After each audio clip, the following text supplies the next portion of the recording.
Voilà à quoi pourrait ressembler en septembre 2013 une semaine type d'un élève de maternelle ou de CE2. Le début des cours sera fixé à 9 h et non plus à 8 h 45 comme aujourd'hui. La matinée prendra fin à 11 h 45 pour une reprise des cours à 14 h. Pour les associations de parents d'élèves et les syndicats enseignants, la matinée deviendrait trop courte, moment où justement l'élève atteint son pic d'attention sur les coups de 11 h. Et même si pour la FCPE passer à 4 jours et demi de cours est une réelle avancée, se pose aussi la question du temps périscolaire et de la pause méridienne. Ça va favoriser les enfants en difficulté qui vont pouvoir bénéficier de cette matinée supplémentaire d'apprentissage. Et puis, deuxième chose, ça va permettre de dégager du temps pour organiser ce qu'on souhaiterait, des activités de qualité favorables à l'épanouissement des enfants. Donc nous, on est favorable à la réforme. Après, le scénario de la mairie de Tours ne nous satisfait pas.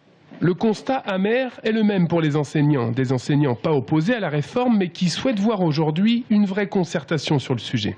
C'est une grosse déception car tout était réuni pour avoir effectivement une réforme réussie.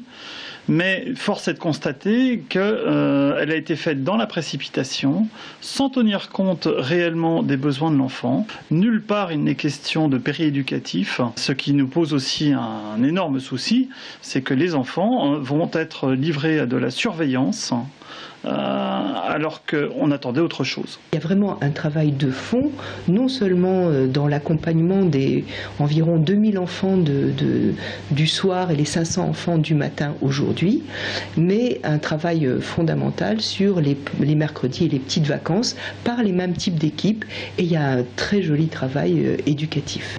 Depuis 2 semaines, des conseils d'école exceptionnels se tiennent pour faire remonter avis et propositions sur les changements à venir.